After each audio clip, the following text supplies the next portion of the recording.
Have you ever wondered why the same stories appear again and again throughout history across cultures that never even met each other? The hero facing a monster, the wise guide offering a clue, the long journey through darkness before a return to light. These are not coincidences. They are echoes of something far deeper than personal memory. They are the signs of what Carl Jung called the collective unconscious, the hidden ocean beneath our individual minds that carries the myths, symbols and forces that have shaped humanity for thousands of years. In this video, we are going to explore some of Jung's most powerful ideas: the collective unconscious, the archetypes, the shadow, the process of individuation, and the role of dreams in our inner transformation. These aren't just abstract theories.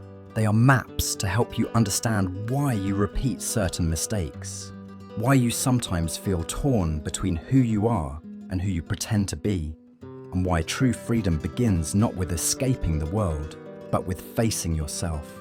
We live in an age of endless masks, social media personas, images of success, the pressure to appear perfect, and yet so many of us feel hollow, anxious, or disconnected. Jung's work reminds us that healing does not come from chasing a flawless image, but from confronting our hidden side, embracing our wholeness, and listening to the language of the soul. So as you watch, I invite you not only to listen but to reflect. Where in your life do you see the shadow at work? Which archetypes do you feel are shaping your journey? And what might your dreams be trying to tell you? Before we dive in, I would love to connect with you personally. Tell me in the comments, where are you watching this from? And what time of day is it right now for you? I always find it fascinating to imagine this community gathering across different time zones, sharing one moment together. If this kind of reflection speaks to you, don't forget to subscribe and join our growing circle.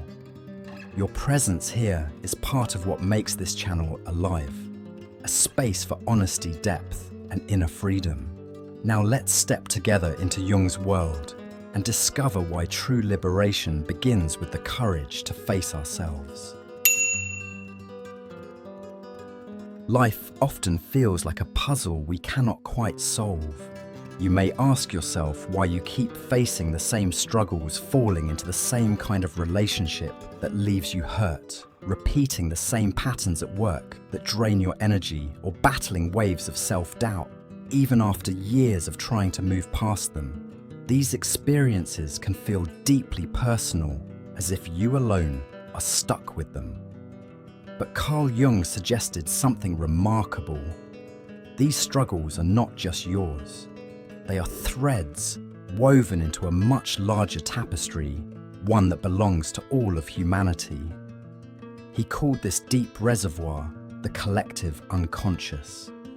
Imagine a vast ocean beneath the surface of our daily lives.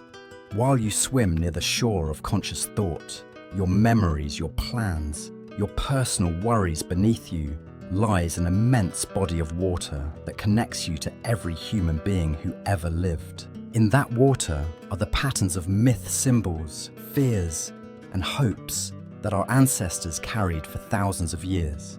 And sometimes when you dream, or when life presses you to your limits, a wave from that ocean rises to meet you. It might appear as a recurring nightmare, an image you cannot forget, or even a strange pull towards certain people or choices.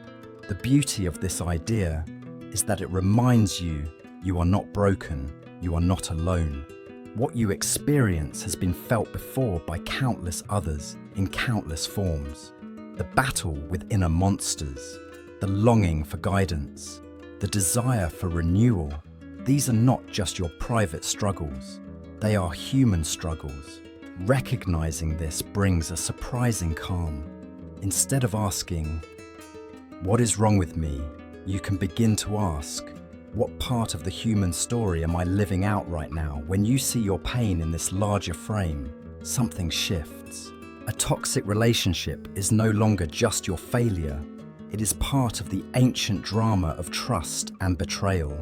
Anxiety before a new challenge is not just your weakness. It is the same fear that every hero faced before stepping into the unknown. By placing your experience into this universal story, you find not only perspective, but also strength. So how do you begin to work with the collective unconscious in a practical way? First, pay attention to your recurring patterns. Ask yourself, what situations keep showing up in my life? What kinds of people do I attract? These patterns are not random. They are the unconscious trying to bring a lesson into your awareness. Second, listen to your dreams. They may seem strange or chaotic, but they often carry symbols that speak in the language of the soul. A house may represent your inner self, a stairway, your journey of growth, a shadowy figure, the parts of you that you have ignored. Instead of dismissing your dreams, write them down. Over time, they will begin to tell you what you most need to face. Third, embrace your struggles with compassion. Instead of attacking yourself for being too weak or too sensitive, remember that these struggles connect you to the human family. Just as heroes in myth never grew without facing trials, you too are being asked to grow. And growth always involves discomfort. There is great positivity in Jung's idea. It tells you that your darkest moments are not meaningless. They are echoes of something ancient and sacred. It means that within your despair lies a hidden doorway to transformation. Many people feel a deep relief when they realize this. They are not cursed. They are participating in the oldest story of humanity. But there is also a caution here. Seeing your struggles as universal does not mean you should avoid responsibility. It can be tempting to say, everyone goes through this, so I don't need to change. That is a trap. The collective unconscious gives you the map, but you still have to walk the path. To simply blame your patterns on fate or archetypes is to miss the point. Jung's vision is not an excuse. It is an invitation. If you are going through a crisis right now, feeling broken, lost, or without hope, please know this: your pain has meaning. It does not define the whole of who you are, but it is a chapter in your story, and stories can change. Take a breath and imagine those who came before you: the young warrior trembling before battle, the mother fearing for her child, the wanderer seeking a home. They too felt fear, doubt, and despair, and yet their stories continued. Yours will too. This is why deep listening matters. By allowing yourself to hear the quiet voice within the dream, the symbol, the repeating pattern, you are giving space for healing to begin. Do not rush it. Healing is not about quick solutions, but about trust. Trust that you are held by something larger than yourself, that the ocean beneath you is not there to drown you, but to remind you that you are never truly alone. Reflective questions for you. What patterns in your life keep repeating, and what do they ask you to notice? Which dream or image has stayed with you, and what might it symbolize about your inner journey? Can you allow yourself to see your struggle as part of the shared human story, rather than as your private shame? When you reflect on these questions, you start to shift from isolation to connection, from despair to possibility. The ancient Stoics, though they spoke a different language than Jung, shared a similar insight: our struggles are not unique. Epictetus taught that the events of life are beyond our control, but our response is always within our power. Marcus Aurelius reminded himself daily that whatever he faced had been faced before by countless others. This is the Stoic way of recognizing the collective unconscious, the idea that we are never the first to suffer, nor will we be the last. So when you feel overwhelmed, recall the Stoic practice. Pause, breathe, and remind yourself that you walk a path well traveled by humanity. The storm you feel inside is not yours alone. It is part of the universal experience of being human, and if others have endured and grown, so can you. Human life often feels like a stage where unseen actors play out their roles through us. You may notice yourself slipping into patterns that feel strangely scripted, as if you're repeating lines written long before you were born. This is not imagination. Jung called these forces archetypes, the universal characters of the psyche that exist in every culture, every story, and every human being. Think of them as timeless roles: the hero who faces trials, the sage who seeks wisdom, the shadow who embodies what we reject, the anima and animus, the inner feminine and masculine aspects we must reconcile. These archetypes are not outside of us. They live inside, shaping our choices, dreams and conflicts. To understand them is to understand why life feels the way it does, and why certain struggles seem unavoidable. When you face a difficulty, ask yourself, which archetype is active in me right now? If you feel driven to prove yourself at all costs, you may be caught in the hero's endless battle. If you keep sabotaging relationships because of jealousy or pride, the shadow may be guiding your steps. If you constantly seek advice, the sage archetype might be pulling you toward wisdom, but also away from trusting your own strength. Recognizing these forces helps you step back and breathe. Instead of saying, "Why am I like this?" you can ask, "What role am I unconsciously playing?" This shift turns frustration into insight. You stop blaming yourself and begin to listen to what the archetype is teaching. The practical step is awareness. Keep a journal and note the moments when you feel overwhelmed by a strong emotion or impulse. Name the archetype at play. Over time, you will see a pattern emerge. By naming it, you loosen its control. Archetypes carry both light and shadow. The hero can give you courage, but he can also trap you in endless battles where you never feel enough. The sage can open doors to wisdom, but he may also distance you from the warmth of human connection. The anima or animus can enrich relationships, but if ignored, they may cause projections that distort how you see others. The positive side is that archetypes provide meaning. They give you a story to walk in, reminding you that your life is part of something larger than random events. The negative side is that if you remain unconscious, the archetypes possess you, pushing you into roles that are not truly yours. The task is not to destroy the archetypes, they are part of being human. The task is to recognize them, balance them, and integrate them into a whole self. Perhaps right now you are exhausted because you feel like you must always be the hero, saving others, carrying burdens, proving your worth. Or maybe you feel haunted by your shadow. Your jealousy, anger, or shame keeps erupting in ways you cannot control. Please know this: you are not strange, and you are not alone. Every human being carries these archetypes within. What you feel is part of a shared human script. There is nothing wrong with you for feeling pulled between these forces. The peace comes when you realize you do not have to reject these parts of yourself. Instead of fighting against your shadow, you can learn from it. Instead of resenting the hero for exhausting you, you can thank it for giving you courage, and then choose rest.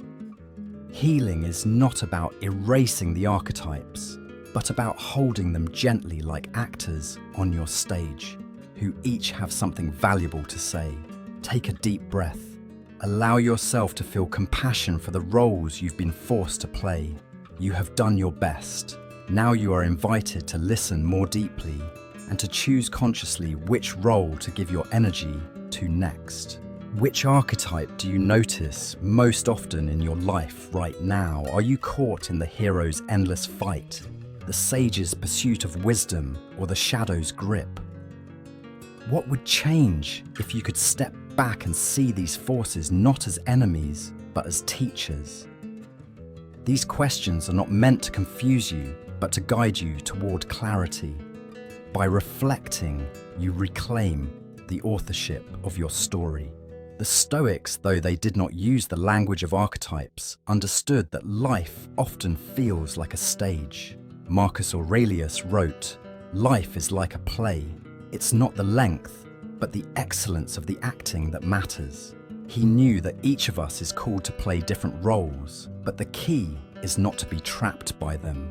Just as Jung urged us to integrate the archetypes, the Stoics urged us to master our responses. You may feel the hero pushing you into endless battles, but Stoicism asks, is this battle truly worth fighting? You may feel your shadow rising in anger, but Epictetus reminds you, control your mind, not the insult of another. So I ask you, what role are you unconsciously playing today, and is it aligned with the life you wish to live? There are parts of ourselves we would rather not see. The anger that explodes too quickly, the envy we feel but never admit, the shame that lingers in silence. These aspects live in what Jung called the shadow, the hidden side of our psyche, made of all the traits we push away because they don't fit the image we want to show the world. At first, it feels easier to deny the shadow. We tell ourselves we are not jealous, not angry, not weak. We smile politely while pretending we are above such feelings. But the shadow does not vanish just because we ignore it. Instead, it grows stronger in the dark, waiting for a moment of stress or fatigue to take control. And when it does, it can drive us into repeated mistakes, broken relationships, or sudden outbursts we later regret. Jung gave us a warning that is both haunting and liberating. Until you make the unconscious conscious, it will direct your life, and you will call it fate. This means that if we refuse to face the shadow, we will keep reliving the same pain, thinking it is destiny. But if we choose to meet the shadow with honesty, it becomes a source of strength, not destruction. So how can you begin to work with your shadow? Notice your triggers. Pay attention to the moments that spark the strongest emotions in you. Anger at a colleague, jealousy toward a friend, irritation with your partner. Often these reactions are not just about the situation, they are clues to what is hidden in your shadow. Practice radical honesty. Instead of denying your darker emotions, admit them to yourself. Write them down in a journal. Saying "I feel envy" does not make you a bad person. It makes you a conscious one. Seek the lesson. Every part of the shadow carries energy. Anger can teach you about boundaries. Envy can point toward desires you've neglected. Fear can remind you where you need courage. By listening instead of rejecting, the shadow becomes a guide. Offer compassion. Remember that the shadow formed because at some point you thought you had to hide these traits to be accepted. Rather than condemning yourself, treat your shadow as a wounded child who still longs for love. The negative side of the shadow is clear when ignored. It erupts in destructive ways. People lash out, sabotage relationships, or project their own flaws onto others. This is why so many conflicts in life repeat themselves. The unconscious is running the show. But there is also great positivity. Within the shadow lies energy, creativity, and authenticity. Many artists, thinkers, and leaders transformed their darkest struggles into works of beauty or acts of service. By embracing the shadow, you recover wholeness. You stop wasting energy on pretending and begin to live with honesty. The key is balance. The shadow is not something to indulge blindly, nor something to banish completely. It is something to integrate. If you are listening right now and feel ashamed of your anger, or heavy with envy, or haunted by guilt, I want you to know this: you are not broken. You are human. Every person you admire has a shadow too. The difference is not in having one, but in how you face it. Imagine sitting quietly with your shadow instead of running from it. Picture yourself saying, "I see you. I may not like you, but I will not deny you anymore." That moment of acceptance brings a surprising peace. The battle lessens, the inner storm begins to calm. You realize you don't have to be perfect, you only have to be whole. And wholeness means embracing both the light and the dark. Reflective questions for you. Which emotions do you find hardest to admit? Anger, envy, fear, shame. How have these emotions shown up in your life, even when you try to suppress them? What might happen if you treated these feelings not as enemies, but as signals pointing you toward growth? Take time with these questions. Let them settle in your heart like seeds. In answering them, you begin to reclaim your freedom from what once controlled you. The Stoics, though they did not use the word shadow, understood its reality well. Seneca warned that anger is a form of temporary madness, and that failing to control it can ruin a life. Marcus Aurelius wrote in his Meditations, "You have power over your mind, not outside events. Realize this, and you will find strength." These teachings mirror Jung's insight. The darkness within us must be faced, not denied. Like a wise teacher, Stoicism asks us to pause before reacting. When you feel your shadow rising in rage or envy, you can step back and ask, "Is this within my control?" What is the noblest response? In that pause, you are no longer possessed by the shadow, you are the master of your mind. So I ask you, will you choose to fight your shadow, or will you choose to listen, learn, and grow from it? Life often feels like being pulled in different directions. You may feel torn between who you are at work and who you are at home, between logic and emotion, between strength and vulnerability. Most of us try to resolve this tension by choosing one side over the other. We hide the parts that don't fit the image we want the world to see. This mask, the persona, becomes our way of surviving, but deep inside, something feels missing. Carl Jung called the process of healing this division individuation. It is not about becoming perfect, nor about building a flawless version of yourself. It is about becoming whole, bringing together the light and the shadow, the masculine and the feminine, the rational and the emotional. It is about living as your authentic self rather than as a mask. Individuation is not a path of comfort, it is a path of truth. When you feel lost in life, individuation offers direction. Instead of asking, "How can I become my best self?" you ask, "How can I become my truest self?" This begins with honesty.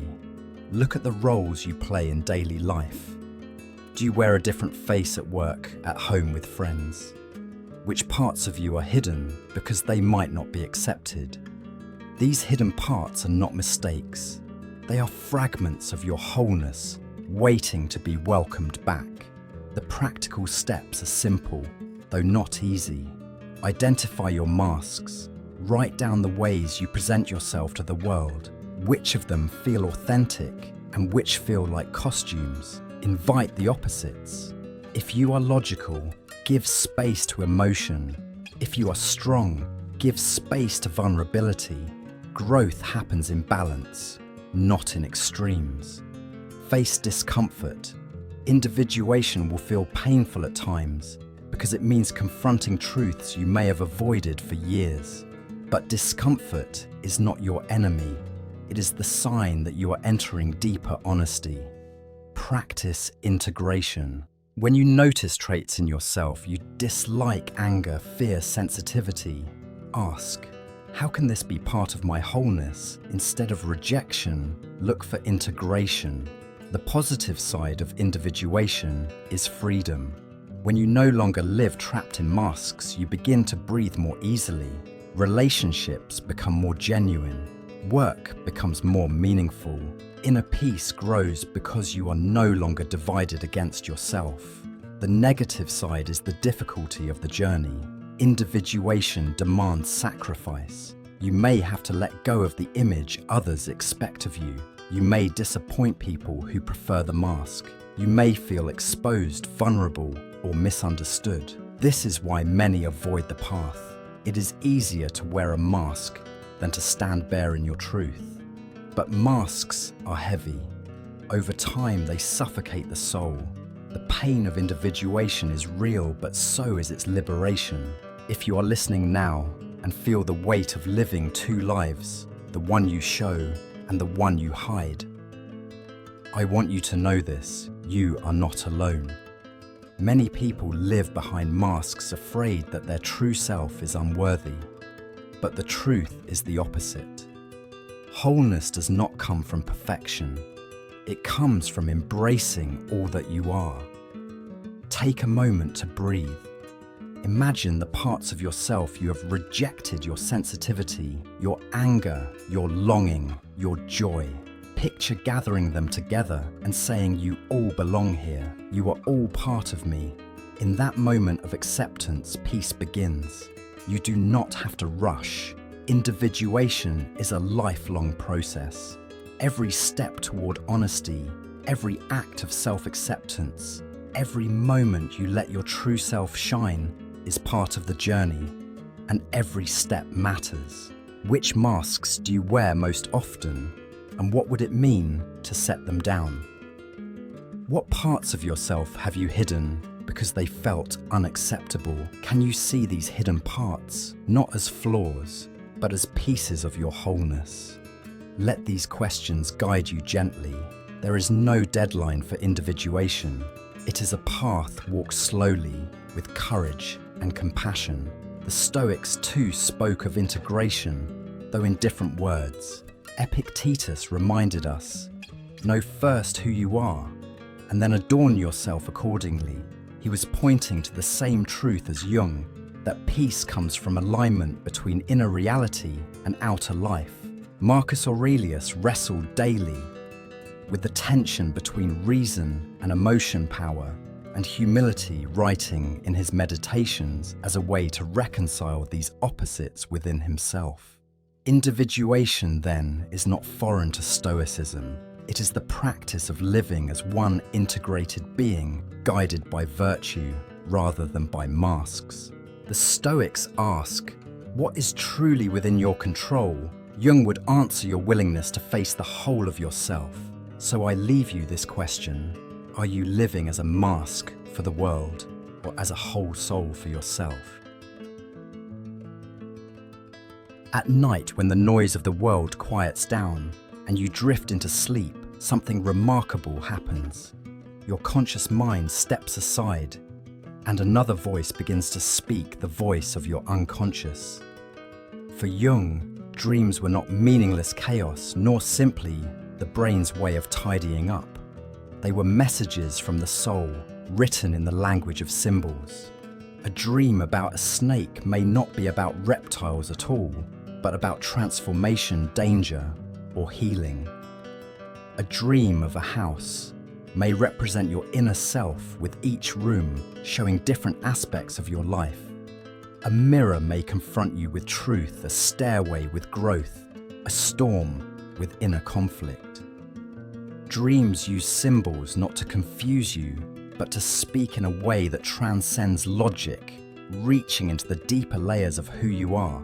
How can dreams help you resolve the struggles of your waking life? Pay attention. Keep a notebook by your bed. When you wake, write down what you remember, even fragments. Over time, patterns will appear. Look beyond the surface. If you dream of being chased, ask yourself, what am I running from in my waking life? If you dream of falling, ask, where do I feel unsupported? The dream does not give direct answers, but it points toward the questions you need to ask. Notice recurring symbols. If the same image keeps returning, it is your unconscious insisting that something requires your attention. Do not dismiss it. Seek balance. Dreams often bring up what is missing in your daily life. If you are overly rational, your dreams may overflow with emotion. If you suppress anger, your dreams may show violence. By listening, you restore balance. The positive side of Jung's view is hope. Dreams remind us that even in confusion there is guidance. They show that your soul is always speaking, even if your waking mind ignores it. Many people find comfort in realizing that their dreams carry wisdom, that they are not lost, but being guided from within. The negative side is that dreams can be disturbing. Nightmares may reveal truths we don't want to face. A dream may bring up fears, desires, or painful memories. It can be tempting to dismiss them as nonsense. But ignoring them means ignoring the part of you that longs to heal. The challenge is to meet even nightmares with curiosity. Ask, what is this dream trying to tell me? What part of myself is asking to be seen? By doing so, you turn fear into understanding. If you are in a season of crisis, your dreams may feel heavy, even frightening. Perhaps you wake at night with your heart racing, haunted by images that make no sense. I want to reassure you, you are not being punished. You are being invited. Dreams are not there to harm you. They are there to help you see what you cannot see in daylight. They are like a friend who whispers truths you may not be ready to hear, but need to consider. Take comfort in knowing that this inner dialogue is part of being human. Everyone dreams. Everyone wrestles with symbols they don't fully understand. You are not alone in this. And even when the dream feels dark, it can be a doorway to healing. Breathe deeply and allow yourself to listen, not with fear, but with openness. Trust that within every dream, even the confusing, even the painful, there is a seed of wisdom waiting to grow. Reflective questions for you. What dream has stayed with you recently? And why do you think it lingers? What symbols appear most often in your dreams? And what might they reflect about your waking life? Can you approach even your nightmares with curiosity, asking not why me, but what truth is trying to be heard? Let these questions sink in. By exploring them, you begin to translate the language of your own soul. The Stoics did not analyze dreams as Jung did, but they practiced a similar kind of reflection. Each morning, Marcus Aurelius wrote in his meditations to examine his thoughts, and each night he reviewed his actions before sleep. This daily rhythm mirrors Jung's invitation to listen to the inner voice, to learn from the hidden parts of ourselves. Epictetus reminded his students men are disturbed not by things, but by the views which they take of them. In the same way, a dream is not the enemy. It is your perception of it that matters. If you see it as meaningless, you miss the lesson. If you see it as guidance, it becomes wisdom. So I ask you, when your soul speaks in the quiet language of dreams, will you dismiss it as noise? Or will you pause and listen? As we come to the end of this journey together, I want to leave you with one simple truth. There is nothing wrong with you for feeling lost, for struggling with your emotions, or for carrying questions that seem to have no answer. You are human, and being human means carrying both light and shadow, both clarity and confusion. It means walking through seasons of doubt, as well as seasons of hope. Carl Jung showed us that what feels like chaos is often a pathway to wholeness. The unconscious, the archetypes, the shadow, the symbols of our dreams, these are not punishments. They are invitations. They remind you that you are part of something larger, A story written not just by you, but by countless generations who came before. Every struggle you face has been faced before. Every doubt you carry has been carried by others. You are not alone, and you never were. I know that many of you watching may be going through difficult times. Loneliness, heartbreak, anxiety, or the quiet weight of carrying too much. Please let this moment be a place of peace. Take a deep breath. Feel your shoulders soften. Let the tension of the day drift away for just a moment. You have survived every challenge until now, and that is proof of your strength. You will continue to survive, and more than that, you will grow. The path forward is not about becoming perfect or erasing your flaws. It is about becoming whole. It is about looking at every part of yourself, your light, your shadow, your joy, your sorrow, and saying, all of you belongs. When you make peace with yourself, you no longer need to fight against life. Instead, you flow with it gently, honestly, and with compassion. So tonight, or today, wherever you are, at whatever time you are watching this, I want to wish you health, peace, and courage. May your heart find rest.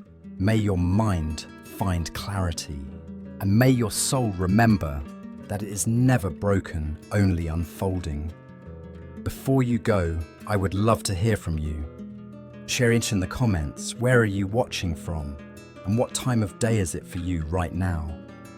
I always find it beautiful to imagine this community connected across the world, each of us listening and reflecting together, even from different corners of the earth. Thank you for spending this time with me. Your presence here means more than you know. Until we meet again, take care of yourself, breathe deeply, and carry with you the reminder that you are enough exactly as you are. With warm regards, with gratitude, and with hope for your journey ahead, I wish you health, peace, and all the gentle strength you need.